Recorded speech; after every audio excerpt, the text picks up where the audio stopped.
I'm on Shoreborn, north of Carlton. As you can see, no vehicles are allowed to be parked on either side of these streets due to bike lanes. And just seconds ago, we saw one taxi cab driver who was prompted right here on this bike lane, a major no-no, but it's a hot topic, widespread debate in our city. Should certain vehicles be allowed to be parked in these lanes? Well, certain motorists are saying that these lanes are driving them to break the law.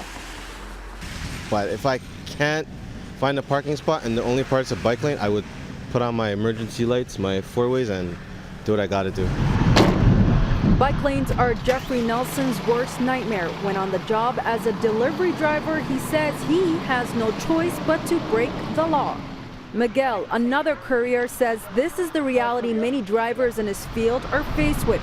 Parking along Bloor, a street he often frequents, is nearly impossible. You have to find a way. You have to park in the side street or in the back door. But when there's no way to do that, well, you have to figure it out. Sometimes if it's quite easy, you just park there just for a minute. On the bike lane? On the bike lane, yes. And it isn't just delivery trucks stopping and dropping in these lanes. This is a accessible taxi to pick up the wheelchairs and people with the disabilities. That's the topic up for debate at City Council. Should vehicles with accessibility permits be allowed to pick up and drop off an individual with a disability while in a bike lane? Advocates who oppose that decision say it could set a dangerous precedent for other vehicles who don't have a permit to do the same. Cycle TO says there is an easier alternative. Parking right next to the bike lane, and loading and unloading right there is going to have to be the way that we're going to go in this right now at this point. How often do you get tickets?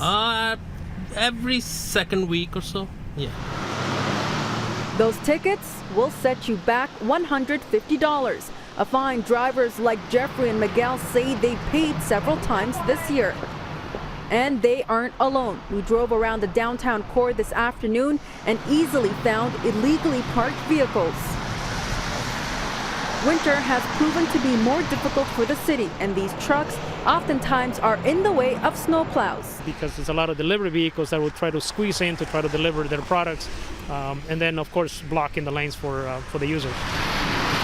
Another problem for the city are private property owners who shovel snow off their property and right onto the bike lanes. Last winter, the city responded to 611 complaints, issued 572 warnings, and 70 fines. But we do have a more aggressive approach in the winter time. Now, this debate of whether certain vehicles should be allowed to park on bike lanes is expected to go in front of City Council tomorrow.